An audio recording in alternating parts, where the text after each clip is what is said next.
This episode of the podcast is brought to you by the UK's #1 coral selling website, prestigereef.co.uk and reefdork.etsy.com for all your 3D printed aquarium accessory needs.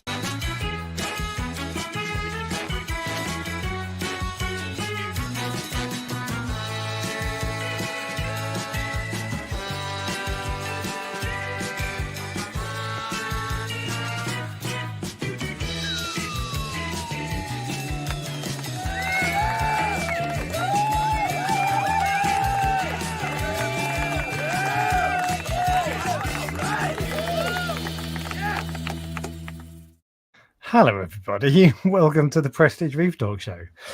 Can you tell it's been 2-3 weeks since we've done this? Ryan, just as you stepped away, I pressed the intro button twice. So that's the start of the video and stopped it. And then you just you saw my face gurning trying to click the button again. Oh, I didn't see that. Obviously, I was only back for the last 10 seconds of the countdown. I like to, live on the edge to see if I'm going to get here or not. So normally I've got the YouTube, the stream live next to me on YouTube, so I can start polls and stuff. But they've moved it. They've moved it, so I can't. The only way I can start a poll is if it's going to be a pain. Anyway, never mind. This is JH's first time. It's not always like this, I promise. Where you listen to it afterwards, but just most of the time. Anyway. And there's another thing. Some bloke called Prestige Reef has been commenting, hasn't he? Yeah, I know. That's weird. Because that's not me, and it looks like you're copying me. It's me. So I think this is because this is now on your channel as well, and I presume that when I post a comment, it also posts it on your channel. Only it posts it as you, not me, which is weird. I don't know why it would do that, but that does mean that I can say anything I want and get you in trouble and talk to your subscribers, your followers. So. You are correct. Okay, so it does post as me. I've just looked, but there's no context behind it because there's no chat. So yeah, exactly. Oh, okay, weird. Anyway, this software is just so annoying. Anyway, hello. We'll talk about fish, shall we? Today we're going to be talking about lying test kits, lying bastard test kits. I've had test kits that have been, I'm convinced they're giving me incorrect readings. So I want to talk about how you identify when test kits are wrong, what you should do, and all these sorts of things. What you can trust and all. There's no definitive answer here because I don't think anyone actually properly knows. But I'm going to give you the sort of noddy guide, or we'll just talk about how you deal with that sort of thing and what you should pay attention to and the failings of test kits and so on and so forth. So, and the thing I should say first off, so the thumbnail is this, which is my 3D printed reefdork.etsy.com Hannah checker caddy that holds, what is it, phosphate nitrate and alkalinity, but it's not actually my Hannah checkers that are giving me jip. It's just that makes a better thumbnail. It's the Salifert calcium and magnesium ones. But we'll come back onto that because we've been away for a couple of weeks. True. You've been BFFing with Sebastian Vettel. Yeah, and East Coast Reefer, which was probably better the second one. I mean, do you know who Sebastian Vettel is? You were rubbing shoulders with him? Is he something to do with Formula One? Yes, he is. Yeah. I assume that's what it was going with. Yeah. I was like, my first thought was, is that like a code name you have for East Coast Reefer? And then I was like, wait a minute, no, it must be a Formula One reference. Actually, to be fair, I don't even know if Vettel's still right. Anyway, you went to the Formula One, right? Yes. Have we talked about that? I feel like we have done. We haven't spoken about it on the live stream, but I spoke about it with East Coast Reefer, so you might have felt that I spoke to you about it, but it was actually my new BFF. No, I've talked to you about it off. Anyway. Oh yeah. How was the Grand Prix? Did you enjoy it? Did you hate it? It was very average because I have no interest in Formula One. So did you enjoy any part of it? No, to be fair, I enjoyed the race. That was interesting because I know a little bit of context. This is what I realized. You can only appreciate something if you have context behind it. Like really appreciate it. For example, if someone looks at my tank, they will be like, they're fish, they're all right, they're pretty or whatever. But if you look at the tank and you go, I know that fish and that's an expensive fish or that's a hard to keep coral or whatever, it adds to that like context so you can appreciate it more. So you were looking at the cars going, I know that car, it's a hard to drive car, use a lot of no I knew the drivers of the Formula One, but I didn't know any of the drivers from the previous races, which I think is like Formula 4 and 3 and 2, I assume. Yeah, okay. Yeah, so I found those ones less interesting, but the race was good. It was wet, cars crashed and spun around, so can't complain. Who won? This is a test for you. I don't know. Lando won. Lando won. What's his surname? Norris. And he won almost by default because someone else was winning. Is it George? No, it wasn't George Russell. Someone else was winning the entire time. And then they got like a 10-point penalty or so, a 10-second penalty. And then he won from that, I think. But okay. Rachel would be so proud of me. Aren't you? I know, yeah. So, yeah. So, I used to watch a lot of Formula 1, but like 20 years ago, or probably 30 years ago, to be honest. Don't watch it anymore. Not my cup of tea. Do you ever watch Drive to Survive on Netflix?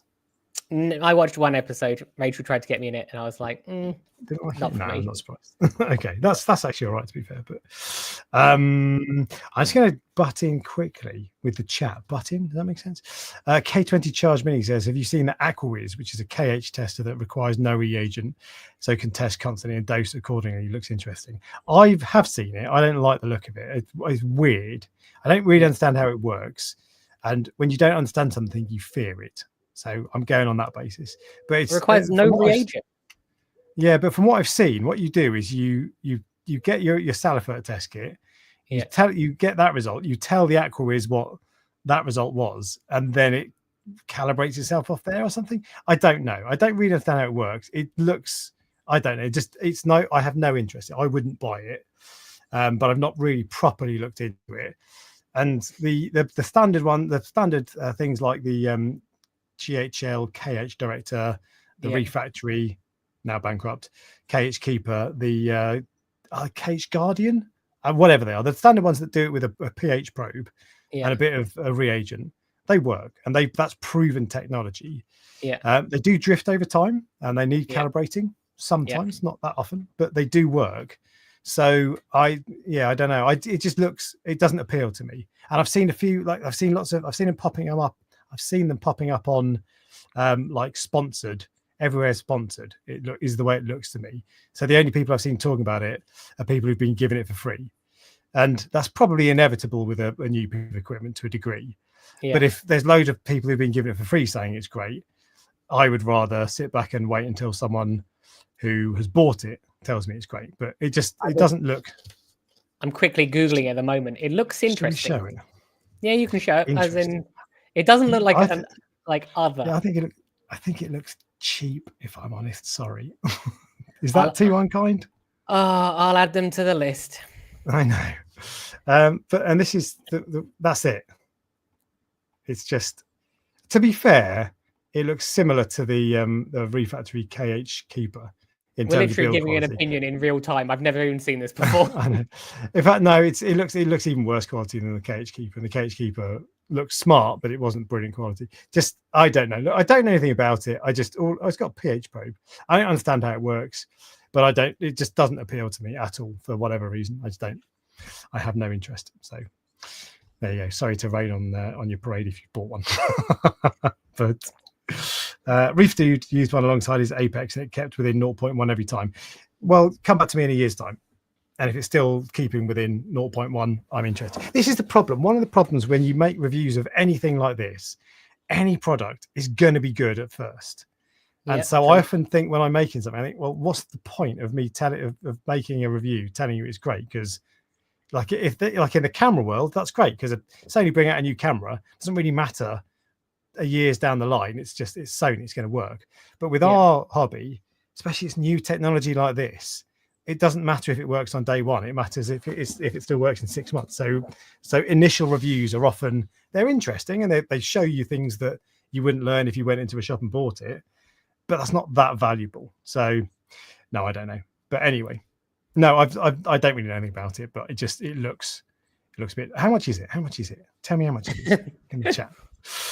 I was going to say it looks cheap, and I'm wondering if it is cheap because that's a good thing. because the current one's about 800 quid, so if it's less than that, great, it's a different option. True. If it's the same price or more, I think you'd be bold to buy that over one of the other ones. Anyway, I will look into it later. I've written it down for things to research later. There we go. Formula One, Ryan. Have you got anything else to tell me about your weekend? My week? No, not really. Oh, other than bottles of water cost £5, and that immediately put me off. £5. They have a captive audience, and they just basically bend you over a table, but to once you're in there, and it's like it was. See that annoyed me. Like it's how much was your ticket? It's £600 to go for 2 days. And you're complaining about a £5 drink. What I'm saying is, if you spend that much money to go in there, and remember, this was not for me. This was like Rachel built the website. It's a thank you to Rachel, like, for doing it, essentially. Of just thank you for loads of things she does for me. But I just think if you have people that are spending that much money to go somewhere, don't like fuck them once they go in. You see what I mean? They can afford it. Bollocks to them. That's it. I know it's unfair, but the thing is, because what will happen is that will be all these little independent retailers will have to pay money to be there for the day, and they get charged millions by Silverstone. It's shocking. Parking there per day is like £130, and you got to be there for 2 days. Like it's just outrageous, but people just do it. So yeah. It just is what it is. I think if I went again, which I think that's the thing. I'd never been before, so I didn't know what I was going to experience. I think I definitely would take my own water, just because in a rucksack, because you almost don't want to. You're thirsty, but you don't want to have to go queue because it feels wrong. You see what I mean? Yeah, but it I'd just rather is what get dehydrated and be uncomfortable. yeah, because I'm just going. I'm not doing this, and then after a while, I was like, no, I have to do this. It's funny, isn't it? Because it's just like all in. If you've paid £600 for a ticket, £5 for a drink is nothing. But that's not the point. But if you need 4 drinks that day, then that's like 20 quid for a drinks. Plus the burger costs like 20 quid, and like and it's disgusting. And I spent £200 on food just for myself. And I couldn't get drunk because it was too expensive. So not I don't drink a lot anyway, but like it was just crazy. I was like, I think I had like probably over the course of the weekend maybe 4 shots of Jack Daniels, like, which is not a huge amount if you think about it. That's like 2 doubles over a weekend. Yeah, and it was like I just thought, how are these people getting drunk? These people must be millionaires. Yeah. So anyway, there's a couple of follow-up comments on the on this Aquawiz thing. So K20 charged me, says he thinks it's £600. Interesting method of testing, and lets you test constantly so you can see you need to dose more in photo period and how much and ease off overnight. I mean, you get a graph from that if you test regularly, hourly with the other ones anyway. But okay, so it gives you a permanent readout. Okay, I'm just skeptical of it. Although Reef Keeper says he's got some friends who have it and they really like it, which is good. $825 though, he said, and it does look like a DIY project. But this is the problem with our hobby. We don't have the likes of Samsung and Apple making really nice equipment. We have little one-man band companies making things that are gonna look a bit janky. So just because it looks cheap doesn't necessarily mean you shouldn't get it. So like all the Reef Factory stuff, it looked really slick, but actually when you get over that, it wasn't high quality, high build quality. But as long as it works, it doesn't matter. It's only when it doesn't work that it becomes a problem, or when the company goes bankrupt. So true. Do you know, I managed to find, we were also off last week as well. Yeah. But I managed to, and I went on holiday to Madeira, Portuguese island, if you don't know, in the middle of the ocean, Atlantic. Yeah. And I managed to find some coral there, Ryan. Yeah, I saw that. This coral beer. Did you order that on purpose? So the first place I had, I said, I'll have a beer, please, mate. And he brought over a bottle of coral. And I was like, hey, do you know me? Like, is this do you want a selfie? Like, but then from then on, it was like they serve that everywhere. But that was all I was having. So I wanted coral. But yeah, it's so Madeira was all right. It was nice to be away, but we had a hire car that broke down on the way back to the airport. Yeah. The clutch just gave up. That's not what you want when you're on holiday. Fortunately, 20 minutes later, there was a truck coming to pick us up and a taxi taking us to the airport. They're amazing, but like that was just like with an hour before, like an hour and a half before your plane leaves, and your clutch goes. Like it literally cannot drive. It's like you're just like going trying to like get it to go along. No, so I just driving on the motorway. Like when you put your foot on the throttle, it just goes, just revs. So I had to pull over on the side of the motorway after a tunnel, after a blind bend, a really dangerous spot. Didn't even manage to pull over right to the side. And that was the one thing I said to them, look, it's in a really dangerous spot. You need to get here fast. And they did, to be fair. So anyway. And you cheated on me. You were unfaithful. Yeah. I was, you got to test out other live streams every so often just to make sure, that I know that this is the one I want to be on. So is that your approach to relationships as well? Do I need to tell Rachel something? That I can't remember. I got that from somewhere, but that was someone talking about their approach to relationships. We watched a documentary yesterday, and that's what they said. They said, "Oh, I had to cheat on you because to make sure you were the one I wanted." So okay, yeah, that sounds like Love Island. No, it wasn't. It was about a woman who went missing, but it doesn't matter anyway.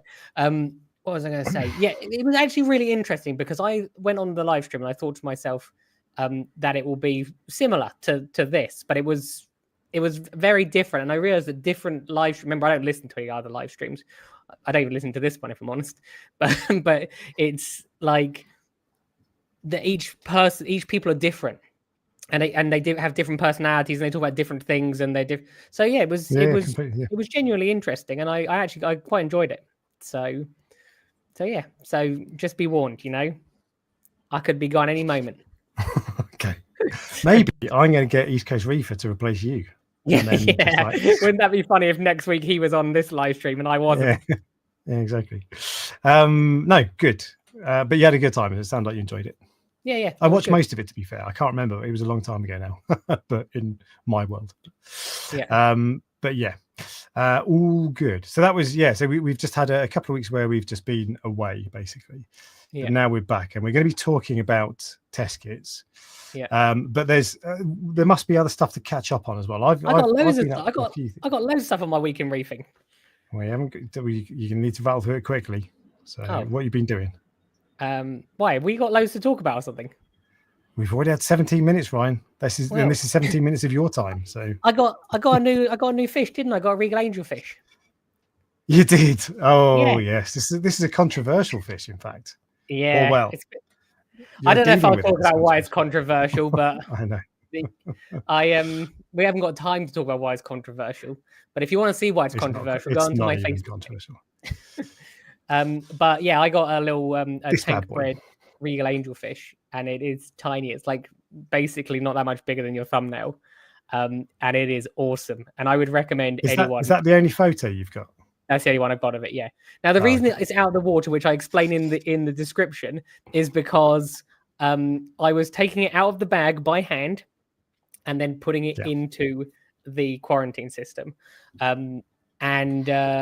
the reason I did that is because I don't like, it's obviously a very delicate fish, and I don't like, really, if I can possibly avoid it, having fish in nets, because they get caught in nets. They always get stuck. Sometimes I'm scared of fish, like my rabbit fish, because they're venomous. There's no way I'm handling that. I'm sure it'd be fine, but there's just not worth the risk. At the wholesaler, they do. Do they? Oh, really? Yeah. Interesting. I cannot tell you the shock that when they got a magnificent fox face in the bucket, and they literally just put their hand in, scooped out. I was like, to move it, I think, into a different bucket. And I was like, oh my God.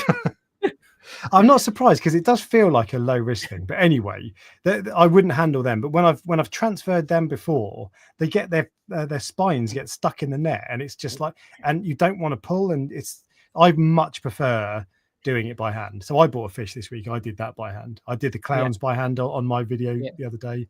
It's better. Angelfish are the worst ones, and it makes you feel awful when it happens. They have a spike on their gill covers. So you know how when like a fox face will get it caught in its like the venomous dorsal having it on the gill cover, where it's like pulling the gill cover open, is like, that's not it's good. awful. That's why I do not I do not ever have angelfish in nets, like at all. So yeah, the reason it's controversial is because some people, thought it was awful that I like took the fish out and handled it. Yes. Yeah. So, but don't worry, the fish is still fine, even though they told me I was going to kill it. A week later, still going strong. So But But yeah, so but they're so cool, those fish. So and they're actually so they're more expensive than the wild caught ones, and they're a fraction of the size. Yeah. And actually, when I bought my Regal Angel, I decided I like the slightly bigger ones because they've got their adult colours and all that sort of stuff. Yeah. But one of the things I was scared about was when they're that small, they're going to be delicate, and are they going to be difficult to feed? But it's what's your experience with him so far? Is he all good? So he eats a combination of copepods, which are like frozen ones, and mysis. And when he takes on a mysis, like a bit of mysis, I'm like, that's half the size of your body. What are you doing with that? But he's just great. I'll be honest with you. He really is. Like I ummed and ahed whether I should get it, but I'm glad I did. And actually, Rachel got it for my birthday. That's the reason I got it. Okay. So she said to me, I'm a difficult man to buy for, because I always just say I don't want anything. And then she goes, well, we'll just get you a fish then. So, so she got me a little tiny Regal Angel. He's unnamed. We don't name them until they go. I was about to say, right. No, I'm sure she thinks about it, doesn't she? Yeah, she likes to think about what she names them. Yeah, okay. But they're very cool. I keep thinking about when I eventually upgrade that the Cade. I really want a small Regal Angel. They're such cool fish. They are nice. They're just like when you know that the big ones are like, I don't know what they are these days, but they're like 150 to 180 or something, aren't they? The big ones, and then the small ones are like, Is that right, or is that wrong? I can't remember. It was about 2 years ago that I bought my one. I think it was in the order of 200 quid for it was an adult, so adult colours, but it was tennis ball size, as in like. So it wasn't a tank bred one. It was no. It was wild caught. Yeah. Okay, so look, as I said, but the captive bred ones are more than that, I'm sure. Yeah, hundreds more, I think. So I think they're like 350 or something in the shop. That's roughly what I've got in mind. Yeah. So it's funny because you get these little tiny ones, and then you get this big one, and the tiny one's probably like 100th the size, like in terms of the weight of the big one. But they're obviously more expensive. But the one thing I will say, tank bred fish, anything that is difficult to feed, if you can get a tank bred version of it, worth every penny. Penny. Like if you got a choice of spending a couple of £100 more on a I say a couple of £100, because like the golden angel I think are a couple of £100 more than the wild caught ones. But if you want a golden angel, like go for one of the tank bred ones. It's just saves you a lot of time and heartache sometimes and pain. Have you still got that golden angel? Do you ever see it? No, but my plan is. How do you know? Well, I knew it survived months because I transferred it from one tank to another. So my theory was if it survived months, it must still be surviving. But I hardly ever see it. But if I can catch it, it will go into the water box now, because I assume it's feeding. So what's the water box doing? Is it because I didn't see it today? So it's got I should have showed you that clownfish you love. It's got a load of fish. Yeah. Basically, I'm just filling it up with fish, I've decided, because it's just easy. It is like my life is very like it's gone up a gear all of a sudden with regards to the auction website. Like it's not a small life change. It is like a big life change. And this is not an exaggeration. Like at 5 a.m, I wake up, and at 10 o'clock at night, I'm still going. As in, I'm still like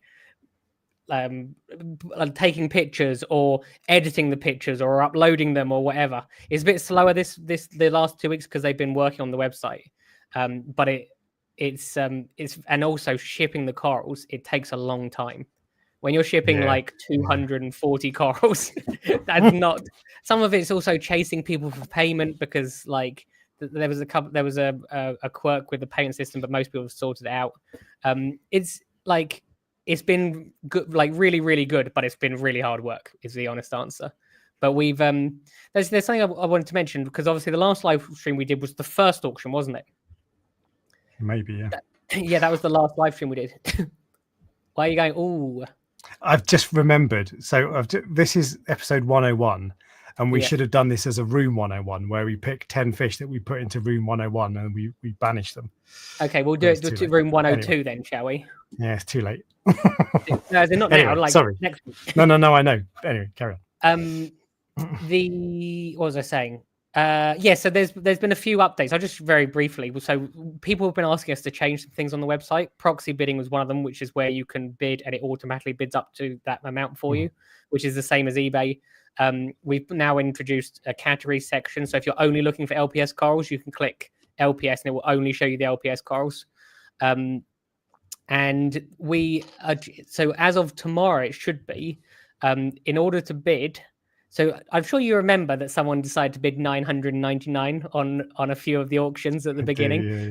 That angered so many people, like people that saw it and the customers that came to collect corals.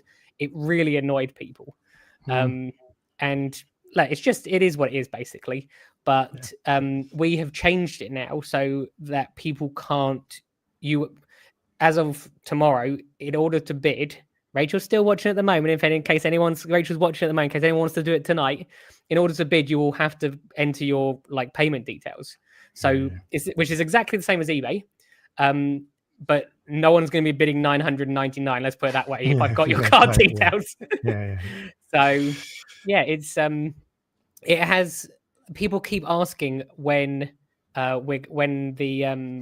people can be on there. It's just not quite there yet. It's close, but there's one major issue, which is the payment. Where if you put a coral on there, so you can upload it and everything. If you put the coral on, then it sells. It gets sent. The money gets sent to me. Yeah. So, and I'm not going to spend my time systematically sending people money. Checking and transferring it. Yeah. It's funny because obviously you're really excited about this, understandably, and it sounds like it's doing well, and lots of people are. But until it's like an aggregator website. I know. I don't care. Yeah, exactly. I'm not into auctions, so I try to talk to you about it, but I'm just not. I'm not really interested until that point. Do you? I just don't care. I thought that you would be on it. I thought you would be. I thought you would be interested. I'm just not into auctions.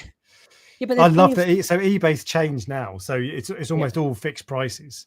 It's not all. You can still do auctions, but most stuff is not for corals. I just mean for generally, and I much prefer that. If there's something I want, tell me how much it costs and I'll buy it. Unless it's too expensive, in which case I'll go elsewhere. I don't like auctions. I used to. I just don't anymore. Yeah, but you thought I'd be on it. No, I did. I genuinely thought, because firstly, I've been far more active. That's the other thing. That it's not just shipping the boxes out. Like in the last week, I've been to I think 3 wholesalers, and then last 8 days. So I've been to 3 wholesalers, and I've got a box of Indonesian corals coming on Tuesday. So it's really, really. I might have been doing a box or something every week or every couple of weeks or whatever, whereas now it's 3-4 times a week. Sometimes it's to restock and get good bits in. So it's it's definitely up to my game, but it'll be interesting to see. The reason I thought you might be on it is because you would see corals on it that aren't on my website yet, and also plenty of people are getting a good deal. It works out. Some things that. Why did you just write sausage roll? Oh, because that's now just on the Rob was asking. I'll see if I can update that next week so it doesn't come up for you. But there's good stuff going on. Yeah, there's good stuff on there, and people are getting a deal because some things will go for a little bit less, some things will go for a little bit more. It evens out for me, so it works for me, and it works for the people as well, because they're going, I got this coral cheaper than I expected it to be. Yeah. It's because I've got something funny going on in my tank at the moment. I'm more reluctant to buy corals. Having said that, I bought a 200 quid hammer colony this weekend. Yeah, I know. But I'm more reluctant to buy corals at the moment, especially things like gunnies, because I've got issues. So that's part of it. But I also don't like to buy online. I like to buy. But you can come get it from me, like most of my customers do. Yeah, but I want to see it. I don't want to buy it and then go and see it. Which is why half the reason I go down to see you. You stand out there. I just want to go into your farm. So but I don't. That's just I'm probably old school in that respect. You're like my worst customer then. I know, yeah, exactly. But but it's going well from the sounds of it. Apart from that, you've just got a couple of delays, issues that will be fixed soon, hopefully. Yeah. Ooh, and then you'll be excited once other people's stuff's on it. Yeah. Okay. Definitely, I will be. And I think the other thing is Aqua. Like yes, aquah.co.uk. So I have 4 tanks arriving tomorrow.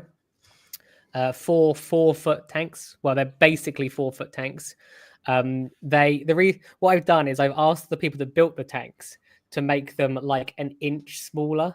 Each tank is an inch smaller than the last one, so that you can fit them. They all fit inside each other, so they're easy to transport. Which I saw that on like I don't know, Reef Builders or something was talking to a vendor at one of the shows like Macna or Reeferpalooza, and that's what they'd done. I thought that is genius, because for 99% of the year, I have no use for these tanks and nowhere to store them. So, but yeah, that's that. I'm excited. I'm also hesitant because obviously lots and lots of corals are going out on the auction website, and I need to make sure I've got plenty to because that's. People bring their best stuff to those sorts of shows. You're going, there's like 7,000 people potentially there, and you're going, this is who I am. This is the best I've got.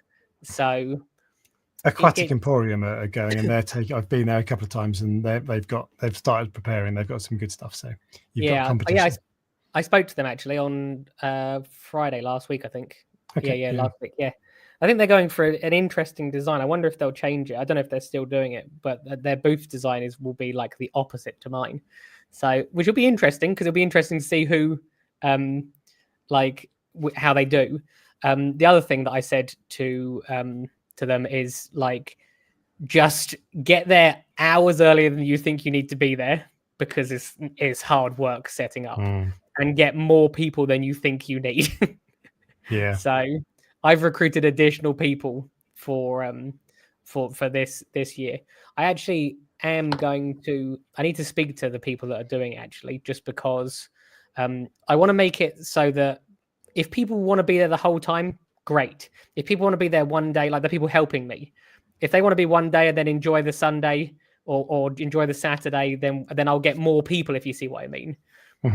I feel bad because they're doing their you get a different experience. It's great fun doing it, but they also don't necessarily get the same experience that everyone else gets. So it's a difficult one, and I don't know how to change that so that it's more fair. Obviously, I'll just be there the whole weekend, but we'll see. I'll basically, if you've said your help, I'll contact you, because quite a few people are contacting me already saying, I want to come do it. These are people that didn't help last year. And one of them works in the fish shop. So I'm like, that's like the perfect person to be able to give other people a break.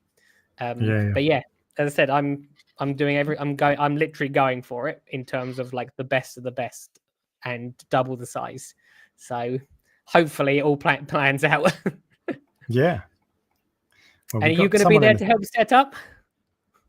Are we going to be there? Sorry, you're breaking up. Yeah. We're gonna have to move on. We're running out of time, and I can't hear. I don't know, technical. No, I'll help you set up. Yes, I do. Because to be honest, so I'm going to stay there the night before. And when I got, and when I got, so last year I got there. I just got there early, and obviously I walk around before they open the doors. Yeah. There wasn't really much I could do. I did a quick recce, walked around, had a chat with a few people. Yeah. But I just found myself there wasn't much I could do. I think actually, because I like when making the videos, I quite like that there are people buzzing around in the background. I think it gives it a bit more. It makes you feel like what's there. So, but maybe it's a better idea to do some videos when it's quiet. But I've got nothing to do. So, yeah. I'm not saying this because I've got enough people helping now, but it is an entirely different experience. And if you came to help, you'd have a great time. You see all the stands go up for not just me, but for everyone. You see all the tanks coming in. You see all the corals and filling them up with water and all the problems that you have to overcome. Like it is one of the most stressful. Like fun, if I'm honest. It's one of the most stressful days, but there's like you build like this real camaraderie with all the people that are there, and then you all go out to dinner afterwards. And like, see, I had that anyway, and just walking around with a camera. No, so... I know. No, that I mean, you come out for dinner afterwards, and you're there worrying, and then the next day you get to go in, and you're like, are all the corals going to be dead? So it's very exciting times. Sounds like your problem, not mine, to be honest. But see, the things that people don't realize. We put heaters in, brand new heaters that were untested, and we didn't know what temperature they were. Like we set them too high. But not too high, where we set them to the right temperature, but we had like 4 in each tank to try to not each tank, but try to speed it up. And then and then at about 10 o'clock, I thought, oh my God, we don't like, I didn't put those heaters in there. So, are these right? Because there was one of those, it was one of those like, what's the ones that you had? Eheim? The titanium ones. No, it's the one you have to like use your phone or something. It's contactless, the Ceche. Yeah. So we didn't know how it worked. So we didn't know what it was set to. So we just put it in to heat the tank up, and that could have been set to 30 degrees. So actually, that's really good because they're set to 25 out of the box, which is a good thing. I think I contacted you, didn't I? You did, and I don't think I knew. I bought one, but I don't think I'd set it up. Yeah. But that is a good thing about them, to be fair. The contactless thing is just stupid still, but. It is, as I said, it is hard work, but it's great fun. I'm genuinely looking forward to it. And trust me, it's the most stressful day of the year for me. But heaters are an absolute nightmare. So I had problems with my quarantine tank. The heater that came with that, I threw it away because it's just garbage, basically. Yeah. To be fair, I think the tank with the big tank, the heater, a filter, nets, all these things was like 150 quid. So you can't expect it to be a premium heater, but it was garbage. Wouldn't hold temperature, completely inconsistent. So I binned it, and I'll let you into a secret. And if you're watching this and you're listening, you're not allowed to tell anybody this. Yeah. But so the 24-hour build series I did for this TMC tank recently. So I did the first 2 videos, which you've watched, were setting it up. And I had to, I started on, I did it 24 hours, but I didn't want to do it in one day because I needed to let it settle overnight, all the dust and sand, all that sort of stuff. Yeah. So I got to the end of, like, after this, it was on a Sunday. So after the live stream, I went in there and just had a look and just made sure the temperature was right. Temperature was 25 degrees. I was like, perfect. And it had been 25 degrees for about 3 hours. So I was like, the heater then is absolutely spot on. I've nailed it. Brilliant. Yeah. It was only about halfway through the next day that I realized I hadn't turned the heater on. Okay. And actually, but when it was funny because when I got in the morning, so obviously that was on the Sunday night. Monday morning, first thing I did was went in to have a look at the temperature, 25 degrees. So I was like, perfect, I've nailed it. And it was a warm day, but it was just because of the ambient temperature, because the heater was literally not turned on. And I only realized, actually, that would have been good Jeopardy. I should have put that in the video, but I just thought, but that's the trouble, because if that temperature was 30 degrees or 20 degrees, I'd have been screwed. And same with you for Aqua. Oh, absolutely, yeah. I was calling the people, going, I need to get back in. I need to get back in right now. But we didn't. I don't think. I think we found out what the heater was set to in the end, and then it was fine. It was fine. But like, if anyone who is going to it and they haven't done it before, like, you're in for one hell of an experience, because I'm a bit more relaxed this year than I was last year. But it's almost like before you have like, you're like blissfully unaware. Whereas now I have rather than being blissfully unaware, I have a sense of impending doom, because it's 2 months away. In 2 months' time, we will be there. Because it's the 19th and 20th, isn't it? Or is it 20th and 21st? Something like that. Les has just realised he's in Copenhagen, so he's not going to be around, which is a shame, because I think I'm going to go on the bike if I can. But it'll be great. It'll be really good fun. Really good fun. If you're going, go for. You don't necessarily need to go for the full weekend. That might be a bit over the top, because the second day, if you're hardcore into the hobby, then fine. But I think most people only need to go for one day. But go on the Saturday, because it's buzzing.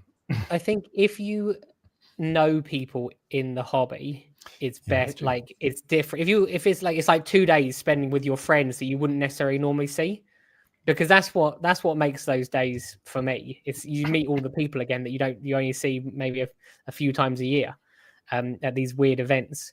But yeah, I 1 day would be probably enough for a lot of people. And Saturday, you got the choice. Sunday is cheaper, but Saturday is when all the good corals are there. So like, the other benefit of going 1 day is if you buy something, you can go home with it rather than keeping it in a box overnight or whatever. Yeah, that's very true.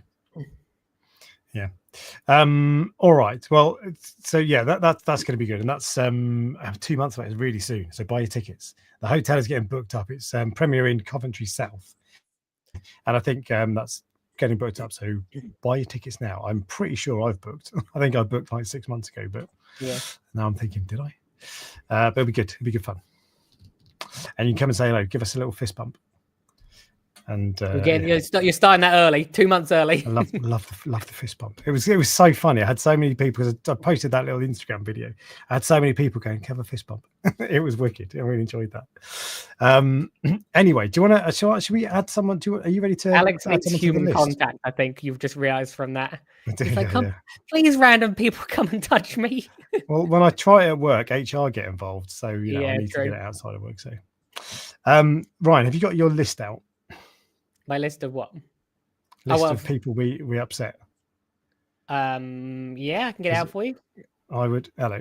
I would like to add someone. I knew you were going to say that. Who are we about to upset? Come on then. Nios. Oh yes. Yeah, I thought as soon as you posted this, I thought, I'll got to add another person to the list. I posted that photo on Instagram just because I wanted to, just so I can refer to it today. And I didn't. The full story isn't really on the Instagram thing, but so I've been using Nios salt for, I don't know, 3 buckets basically. I'm on my 3rd bucket, and first off, it's totally fine. There's nothing wrong with it. I don't really have a problem with it, but I am switching. It's as far as I can make out, they put quite a lot of money into making it, and as far as I can make out, it's basically as good as, in inverted commas, Tropic Marine Pro, which is kind of the gold standard, right? And it hasn't made my mixing being dirty. It mixes up nice and quickly, fine, no problems with it whatsoever. But there are 2 reasons. There are 2 reasons I'm switching, really. One of them is that the only place I can buy it is there. It's my second closest local fish shop. So Reef Keeper Moss End doesn't sell it, and I know you can buy it online, free posting, but I like to buy salt from my shop. I don't know why, but they don't sell it, and they sell Tropic Marine, so it's like, and I go there every weekend. Whereas the place that do have it, Aquatic Emporium, I might go once a month, once every 6 weeks. So it's a bit more inconvenient for me to get hold of. And the only thing with it that I don't like is that, so when I measure out my salt, right, I fill a vat full of water, and then I've got a little scoop in the bucket. I scoop that into a jug, which sits on a measuring scales, a set scales, and then I know how much is in, right? And what I've found is it's not dirty. Someone commented saying, "Oh, it looks dirty." It's not dirty, but this is after I've emptied the salt from the jug into the water. That's to be fair, that picture doesn't tell you anything. That's what any salt looks like. But I find it's much harder to wash off, to rinse off, than Tropic Marine stuff was. Tropic Marine just dissolves it immediately, whereas that stuff I've got to like scrub it with a paper towel, and it's really annoying. Has anyone ever told you you're a very fragile human being? I'm very. Oh no. This is the thing. It's such a stupid reason not to do it, not to get it. But it's just annoying. I don't want that extra step because I have to clean that every time I use it. And if I just rinse under the tap, great. But if I've got to like spend 60 seconds scrubbing it, I just can't be bothered with that. So that is honestly the main reason. You should see the cup that I use for I have a big cup that I use when I'm pouring the salt into the tank, and because I use that same cup over and over again and I don't wash it, that cup gets thicker and thicker and thicker with salt, because obviously the humidity from the room makes just the first layer like solidifies, pasty, and then yes, and then I put it back in the bucket and I take out the bucket, and after like 4 months the cup is like half the size. and then I'll just put it in the dishwasher. I'll rinse the thick bits off. And then I have the same thing that I have a glass cup that I use as a scoop, and that sits in the bucket, and that I only clean that when I change the bucket. Basically, I don't care about that. But it sounds like I have one extra step because I have to weigh the salt every time, whereas you just pour the salt straight into the water, right? Yeah. Because so you wouldn't. I know that I know that it's 28 cups that I need. Right, maybe I should have done that, but I just like to weigh it. But yeah, but and so that's I always measure the salinity before it connects it back to the rest of the system. But yeah. So there you go. But I'm also trying to go back to everything that has worked for me before. So I've gone back to Kalkwasser. I just want to simplify everything. I've gone back to Tropic Marin. There's nothing wrong with Niacin. It's perfectly good. It'll do the job. It also actually, to be fair, it went up by £5 as well. So it used to be a tiny bit cheaper than the others, and now I think it's roughly the same. £5 on a bucket of salt is not really a big deal, and Tropic Marin don't mind putting the price up. I feel like it goes up every couple of months. So when you use as much salt as I use, it is a big deal. This is true. I must go through 400 kilos of salt a year, I reckon, probably more, because I buy 200 kilos at a time. I think I drive back 200 kilos at a time. I need to work that out, actually. Maybe not. No, I don't. I buy 400 kilos at a time. Okay. I go through a lot of salt. I've just realised. So £5 does How make long a does that difference. last? Yeah, I suppose so. Yeah, probably like 6 months, I reckon. But to me, I've got a big enough tank. I've got 800 litres of water in between the two tanks. But £5 isn't a big deal, and especially when Tropic Marin put the price up all the time. But basically, I've just gone back, so I've switched back from Nias. But the good news is, Ryan, that I have discovered a new species of goby. Is it brown? It's not brown. Okay. It's actually technically I've not discovered it. Okay. Technically, it's not a new species. Yeah. But what I did find, so I got a what's it called, a jawfish, a yellow-headed jawfish. You got for me recently, and I've put it in my tank. And quarantined it. Quarantined it. Yeah. You tried to break it, and then you had to fix it, basically. So yeah, that is true. But I was really pleased with myself because I saw there was a video. I mentioned this before. Someone made a video, Reef Dork on YouTube, made a video. He made a DIY a jawfish den. Yeah. And I went and looked at it. I thought it was amazing. So I 3D printed one, which is this. It's so cool. And there he is, straight in it. I put him in and he absolutely loves it. Look at him bouncing up and down. Brilliant. Loved it. So for 24 hours, he couldn't get enough of that. And he was in there. The next day, I came back and he'd abandoned my 3D printed jawfish den, little bastard. And he'd moved in. You can see him there, actually. He's just over my shoulder, that guy there. And he'd moved in with the yashigobi. Yeah. And he'd evicted the pistol shrimp. So that is no longer a shrimp goby. It's a jawfish goby. Yeah, I was going to say. Funny are they fine together? They're absolutely fine at the moment. But when I put food in the tank today, the jawfish dug his way out, and then they both came out and started eating. So the jawfish is acting like the shrimp goby, the pistol shrimp. Sorry. Weird. I don't know how long that will last because the pistol shrimp is set up the other side of the tank, and he's probably a bit put out, but he's fine. But I don't know if the goby eventually will be like, I don't want to live with you. You're too big and fat. You fight in my little man cave or whatever. So, but I'm gutted because I was so chuffed with that jawfish den. But I don't know. The only good thing is the place that the jawfish is set up is another 3D printed thing that I make. But does he not move all the sand around? He digs around his. Yeah, you can see him digging around his entrance there. But so he does move the sand around then. A little bit, as in like what I'm saying is, you know how some fish become a problem. Yeah, you're obsessed with this. No, he'll move it around a little bit. I think that is not the right fish for you, because like if someone moves one grain, you're like, oh, that's it. Get him out. It's disgusting. No. As I said, Rachel misses that fish. She actually really liked it.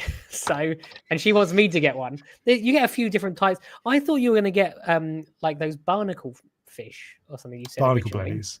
Yeah. I thought, they look, I know they're different, but they look similar. They're cool, but and I might still do that, but I don't know yet. Yeah. They're quite expensive, and you'd have to buy 7 or So you'd have to. I'd want to buy 7 because that gives you the effect. And I think they're like 80 quid each. So are they? Yeah. They're not cheap then for a Blenny.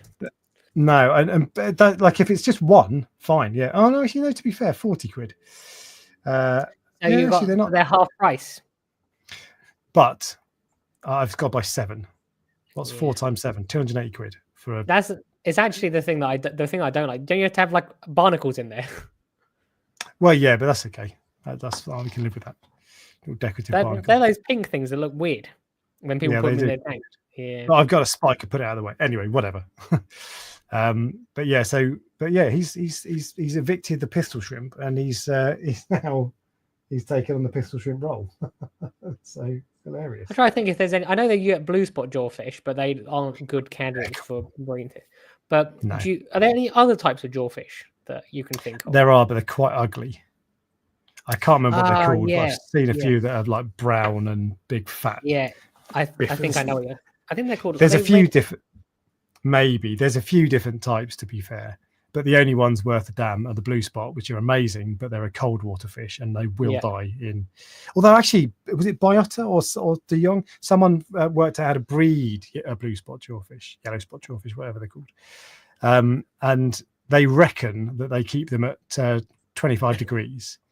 If I'm honest, I still find that hard to believe. Yeah, but. If that's true and they can live long term, amazing. But if not, then the yellow-headed jawfish is your best bet. It's not very often where I try and stop the live stream to get you to Google something, but you need to Google tattoo jawfish. That is one of the coolest fish I've ever seen. Because I just Googled jawfish. It's the red jawfish, which are the ugly ones. But look at tattoo jawfish. That's all right. Oh, what that? Look at the first picture. That is a cool fish. That's all right, yeah. What about this guy? Massive. He's okay. Yeah, he's quite cool. Looks like a fairy wrasse to me. Yeah, but more interesting. Yeah. Reef Dork has done an article, and I'll read that later. Because I love seeing fish that are interesting that I've never seen before. Because so often you see fish that you haven't seen before, but they're brown. Whereas that is like a cool fish.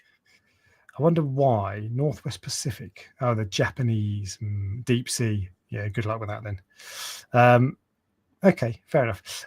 He's all right. He's quite cool. I prefer the blue spot. They're just awesome. But that's my goby, my new species of goby. And do you know what so I mentioned the TMC tank.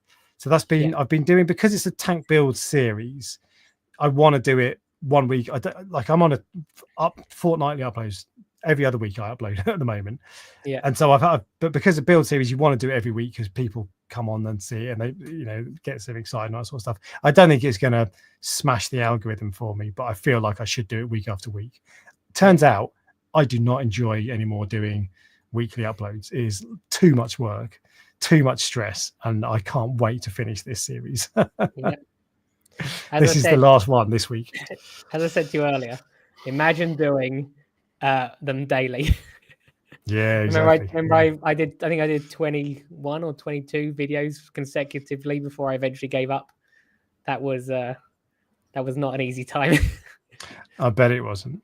But these are quite editing heavy as well. So these take. Oh, I see how it is. What you basically just said in a roundabout way. Your ones are a bit crap. Yours were rubbish. And my ones actually put some effort in. Thanks for that. I'll be giving kind of. No, I'm sure I wouldn't have been able to do that. I said it at the time. But you didn't spend 10 hours editing each one. No, searching I definitely through didn't. Music tracks and working out new transitions and all that sort of stuff. So, but yeah, I'm over it. Weekly uploads, I'm over it. So sorry, sorry if you like weekly uploads. It's not going to happen. And yeah, I did a 5-hour round trip this morning. Got up at 7 and went off to Bury St Edmunds to pick up a hammer colony, which broke in 2 on the way home. So now I've got 2 of them. But it's a really nice coral, to be fair. So I think you got a good deal for that. Worth it. That was a lot of heads for the price of it. Yeah. The annoying thing is because it's split in 2. I'm gonna have to. I'll just sell one of them. but it's got the flesh band. It's so healthy. Like the flesh band is like all flesh band. There's no skeleton. So I don't know if I can you snap the flesh band and or is that going to like give it an infection? Or I wouldn't, because normally I just cut the skeleton normally with it. Yeah, cut the skeleton. You have to be careful as well because you haven't got a have you got a Dremel? Bandsaw. I've got a Dremel with a diamond blade. Yeah. Okay, that's the way. Don't try and do it with bone cutters because you'll often split the entire like body of it if it's too close. I might just try and sell because it's split into two. I might just sell the clump that's broken off that I decide which one I want and sell that one, sell the other one. The other thing you could do, and it would be fine, you could literally just get your coral glue and then just glue the two pieces back together and you'll be fine.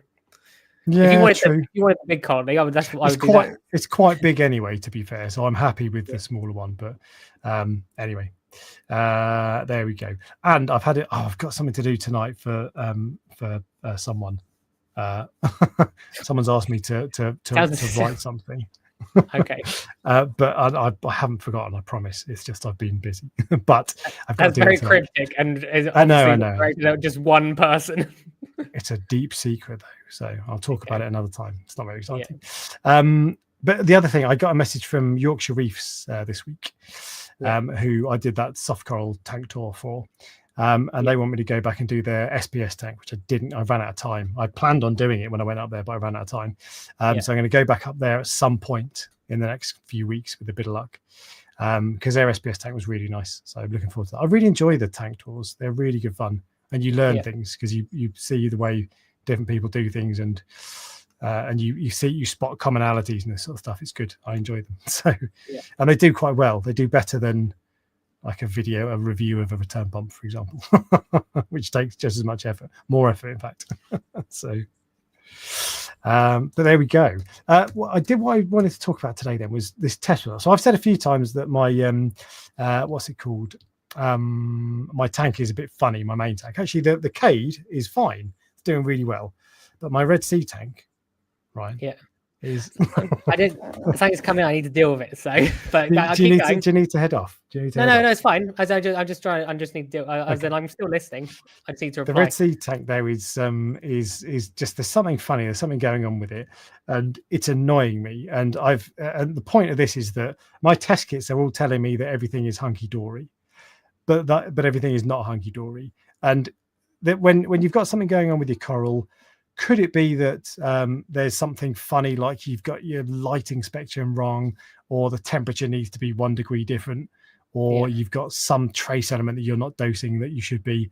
I mean, possibly, but realistically, if your lighting is more or less right, your flow is right, and your water parameters are right, then everything else should be fine. Yeah. So I don't think that it's something obscure. I think it's something basic. And I've been been testing for ages. But what I've done is I've also done 3 ICP tests since March with 3 different ICP companies. And I'm also going to tell you which one I prefer of the 3, by the way, when we get to the end. But the first one I did was because there's one I prefer. The first one I did was we can start a list of positive people that love us then. Well, so there's 2 people who I'm going to say I don't prefer, so they won't like us. They'll go back on the list. The other one will. But so the first one I did was Reef Sediment, so they turn it around really quickly. Yeah. And the Reef Sediment. So my test results were, and this is I'm only going to tell you calcium and magnesium because nothing else matters. There's no other problems. My test results, and that was the 10th of March. Calcium 410, and the ICP said calcium 485. Yeah. Magnesium 1290. The ICP said magnesium 1650. That's quite big discrepancies. Yeah. And actually, magnesium, if magnesium's like 1500, doesn't really matter. But 1700 is that a problem? Calcium 500 almost. That's not ideal at all. And so I don't like that. But because my test results were more or less perfect, I was like, well, I'm going to ignore the ICP test because I've tested this myself. I know I've used a Salifert for years. I'm going to stick with it. I then did another one in June, 2nd of June. This was Tropic Marin. This was the free one we got when we went to the TMC day. I sent that off. My test result for calcium 420, the ICP 550. Okay. How did that compare to the other one though? So they're a few months apart. Different times? Okay. Different times, yeah. These weren't all. This is these are months apart. So I'm not comparing the results of the ICP to tell you which is more accurate. What I'm telling you is every time I did an ICP, I tested myself as well. So on the 2nd of June, my calcium result was 420. The ICP said 550. And if my calcium truly is 550, that's probably the reason that my tank is suffering. Yeah, because that's really high. But I still thought that can't be right. So I threw away my Salifert test kit and I bought another one, and I tested it again. And I don't think I wrote the test down, but basically it was the same, or give or take, plus or minus 5% or whatever. So I just thought that's weird. Magnesium on that one, this is the Tropic Marine one, 1290 was my test. Again, more or less perfect. Tropic Marine ICP 1700. And that makes sense because to get to 1700, that's a lot, right? So something's gone wrong. But I had been trying to get my magnesium up before that because my calcium, my Salifert test kits were reading really low, and I'd put in a lot of magnesium. It takes a ton. I'd put in a lot to get it up. So actually, it makes sense that it is 1700, which is why I'm starting to think the ICP tests are right. The third ICP test I did was the 7th of July, before I went away on holiday, basically. And this was ATI. And actually, ATI is the ICP that I like the most out of these three, for reasons I'll come on to in a minute. They're all fine. I wouldn't say you must use this and you must not use that. I just preferred ATI. My calcium test result this time, 400. ATI, 500. Okay. 500. That's crazy. It's closer than the others. But still, basically, that's 3 ICP tests in a row: 485, 550, 500 calcium. You can actually run your tank at 500, as long as your alkalinity is like 12. Yeah, my alkalinity is not 12. And I don't want to be on these weird levels. I want to be just normal. To clarify as well, before anyone says anything, there's a whole range of things that you need to do if you want to run it at that level. You need high light and high flow and everything else high. So sorry for interrupting. I just want to make sure. Yeah. Don't do it. But anyway, the ATI one, I said my calcium was 400. The ICP said 500. Magnesium getting marginally better now. My test said 1430, which is quite high. Hang on, 1430. I wonder if that's right. I wonder if I've written that might be a typo and it's 1340. Anyway, the ICP said 1540. And to be fair, if my magnesium is 1540, it's much higher than I would like, but I think that's probably back into the realms of not necessarily being a problem, because high magnesium isn't necessarily an issue, and people sometimes try that to get rid of bryopsis without causing detriment to the corals. But if my calcium really is 550 and my magnesium is around the 1700 level, then that's why my corals are sad. Yeah. So, but this is alkalinity. Well, this is true. My alkalinity is 8.9. I don't know what it was the other times, but as of today, it's 8.9. So, basically, how do you know when your test kits are wrong? I actually don't know if the ICP tests are wrong, if one of them is more accurate than the others, if the first Salifert test kit was wrong, but the second one was right, or vice versa, or they're both. I got no idea. Maybe I was making a mistake with the Salifert test kits. I spent about an hour watching videos of other people doing the Salifert tests, because I was like, have I just been doing this wrong all my life or whatever? Yeah. As far as I'm aware, it was all, because there are some easy mistakes, like some people hold the syringe the wrong way round at the end to get the results and those sorts of things, and you don't hold it at the right angle and you don't put in the right drop. I'm doing everything right as far as I can make out. I'd be surprised if I wasn't, to be honest. But you know those little scoop that you get with the calcium, do you level that off when you use it? Yeah, you do level it off, because that there's a significant difference whether if you think it's level or if you actually level it off. I'm really fastidious about it. Okay. And there'll be times when I level off too much and I'll start again with it. I'm convinced I'm not testing it wrong. But whatever. So I don't really know what's going on. But the question in the title is how to tell when your test kits are wrong. Which one of these is right? I don't know. Are they all wrong? Entirely possible. But what I do know is my tank is playing up. and I had a temperature spike of about something like 2 degrees. I think it went from 24 to 26 or 26 and a half or something. Yeah. Before I went away on holiday when it got really hot. Yeah. And I got a pollet bailout and a couple of hammers. And hammers are pretty hardy, and a 2.5 degrees temperature spike is not enough to cause problems to a hammer, or shouldn't be. And what that tells me is there's an underlying problem. And if you add on another stressing event, they're like, that's it, I've had enough, I can't cope anymore. So I'm pretty sure. So what the answer is, how to tell if your test kits are wrong, is your tank telling you that something's up? Because if it is, listen to the tank. It doesn't necessarily help, because I can't tell what my calcium is by looking at the water. Unfortunately, that would be a cool superpower, a niche superpower, but it'd be cool. But what I do know is that something is going on. My other problem is, normally, if you've got calcium at 550, easy way to fix that, turn your dosing off for a day or two or whatever, no problem. But the problem is, I don't actually know if the ICP tests are right. Yeah, exactly. And they've all read slightly differently. So what I'm trying to do is water change it all out. And so because that will level it off, but that will take a longer time, because I'm a little bit scared of turning my dosing off, because that might just crash everything. I probably should just do that, to be fair. And I'd actually decided I was going to do that today. And then I just thought, maybe I should just do as many water changes as I possibly can do. Are you adjusting your phosphate at all? A tiny bit. It got up to 0.14, and I've just started adding a few drops of lanthanum. Why do you ask? When I noticed that the hammers, this is just with me, I noticed that if you're like significantly lowering the phosphate, then the hammers don't like it. And it's I only ever have time issues with hammers if it's phosphate or alkalinity. So I can't help you because like I don't know the effect of high magnesium and high calcium on them. No, I mean, so my phosphate, I've just had a look, it's 0.1 to 0.16 is what it's been for a little while. And I have tried to bring it down, but not dramatically, very slowly, bit by bit. So I don't think you use lanthanum, don't you? You're not using Blue Life RX, lanthanum chloride.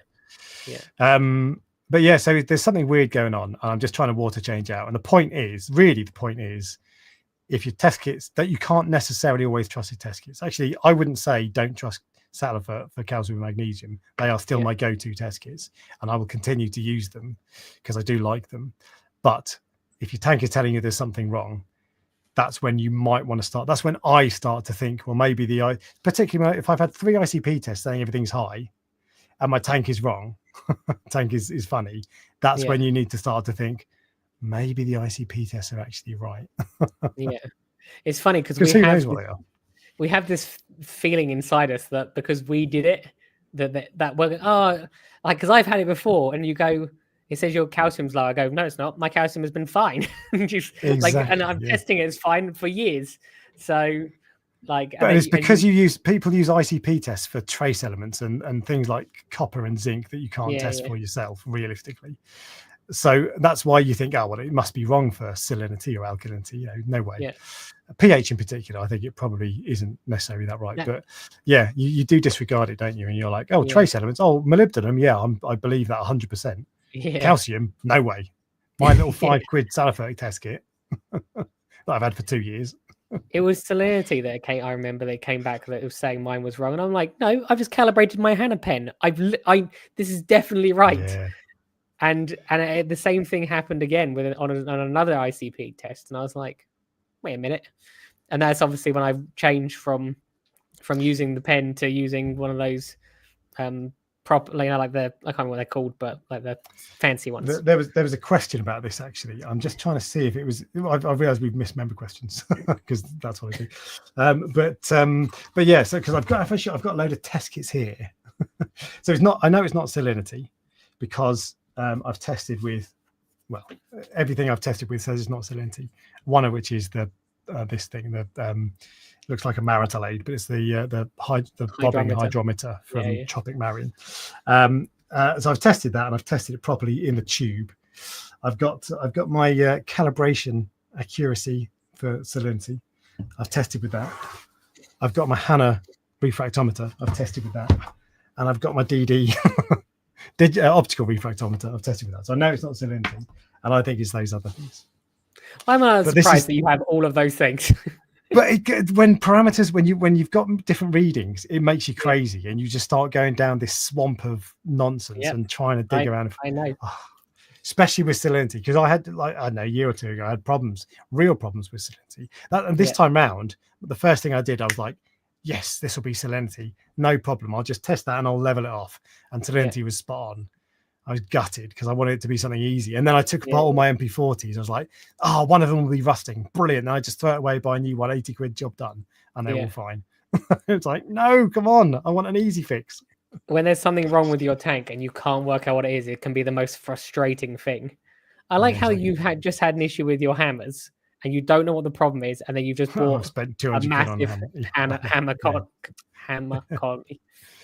Things are currently getting better than they were, but this is true. I'm an idiot, so let's go on to member questions, because there were some that were actually related to this. Firstly is from Social Reef, Chris, who runs Reefing Radio. There's a second episode of that podcast currently available, and they talk about cricket, so it's well worth a listen. And he asks, do you ever calibrate temperature probes? I've thought about buying a scientific glass thermometer to calibrate all my temp controllers against them, some of which I've had for years, and wonder if they've drifted. What's the gold standard for temperature calibration? That sounds like something you would not have done, Ryan. Is that a fair assumption? I have not done that. Correct. Nor have I. The only time Hannah do one, I can't remember what it's called. They do a digital one. The one that I have used when I started to get obsessed and trying to make sure that my temperature was right, was accurate. There's one by a company called Sarah. What's it called? Sarah. I'm just gonna Google Sarah thermometer. Here we go. Sarah precision thermometer. It's dirt cheap, £7. And these are supposedly precise. It's a mercury one, so so that's what I've used before when and I have that in my sump. Actually, I just never use it. I never look at it.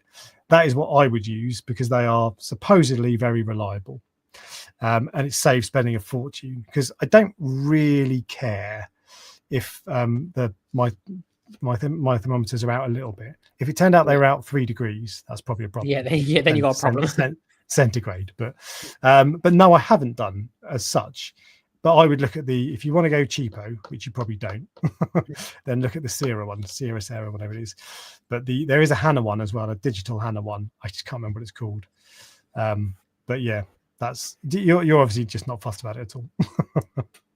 Let's put it like 18 years. I've never done it. Why would I start doing it now? Exactly right. Charles Bettany says, do either of you still use automated testing? If so, what and why? And if not, what is the main reason you stopped using them? We're going to start with you, because I know that I asked you this question today. It is easy for me to answer. I am well known for not maintaining, calibrating, doing anything that I need to do that it takes time or effort. So, and touch wood, it gets me I've gone pretty far, if you see what I mean, without having to worry. So the reagent basically ran out on some of them, and then I haven't refilled it, and I hate calibrating things, especially the GHL. GHL is a little bit complicated to use, which means every time I have to recalibrate it, I have to relearn how to use the system to then calibrate, if you see what I mean. So I manually test every single week. That's my go-to. Now, I used to go away for like 6 weeks at a time, and it was useful then.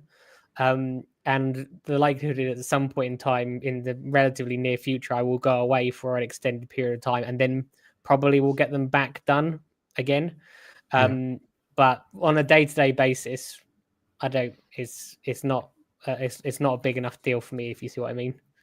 Because I actually quite enjoy testing the water myself, which sounds like a weird thing, but it's like a part of the routine now. Well, you have 2 GHL KH directors, but they're just sat there. They're just decorative, aren't they, basically? They're decorative now, yes. Yeah, they are. Yeah. But you used them for a while. So I actually, and this is so funnily enough, this weekend, I did have a refractory KH keeper, but it had started to drift quite a lot. They all drift, and it used to drift, but it used to be like half a DKH out. Don't care, fine. 1 DKH out, nah, I'm going to calibrate it at that point. But if it's only half, I don't care. But at the moment, it's like 2 DKH out. I bought a new pH probe, calibrated it a couple of times, left it, calibrated it again, still everything, calibrated all the tubes and all that, mixed up a fresh batch of reagent. It was still way out. So actually, this weekend, I took it down and I threw it away. And I had that refractory smart tester. Someone had commented saying, because I said I'm thinking about throwing it away. Someone said, "Oh no, don't throw it away. Send it to me, and I'll have it off you if you bin it." I binned it this weekend, so sorry. I just decided, you know what? I just don't. Sometimes I can be quite impartial. I don't want that in my tank anymore, so I threw it away. I threw them both away, and it's freed up a bit of space and 2 plugs. But I still do like alkalinity testers, and I like the fact that you get a map and it shows you what's happening. And that it does it for you. But when you know, and like, because I've used loads of them now, or I've been using them for a long time, I know what alkalinity does now in tanks. So when you know that, it's less interesting. When because you just does the same thing all the time. Yeah, and as I said, I used them for a while. It's just like, I don't know. For me, it's the effort. And also, I don't trust them completely either. Is the honest answer. Mm-hmm. I know they give you a trend or where it goes up or down, which is useful, and but I just don't. There's something about automated testing I just don't trust. So to be fair, the alkalinity ones are reliable. Yeah, the alkalinity ones are slightly different. But if you're going to use an automatic tester and then it comes back with a weird result, what are you going to do? You're going to test it yourself, aren't you? Might as well just test it myself. Anytime my auto tester threw up a weird result, I would just test it.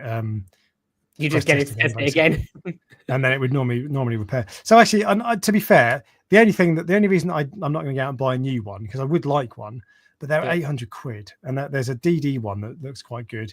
I could go down the Apex route and get the Trident or whatever, which is slightly different, I think. But anyway, they're expensive, and I just don't want to spend that money. I just can't a couple of years ago I would have done, and I did. I bought the GHL one, but I just don't want to spend that money anymore. I do like them, and I think they're valuable, and it's helpful when you get a notification one morning that says, "Oh, your alkalinity is 10," and suddenly you're like, I need to reduce my dosing then. So I do like it for that, but I just don't want to spend 800 quid on it now. So, but yeah, so that's why we've both stopped using it.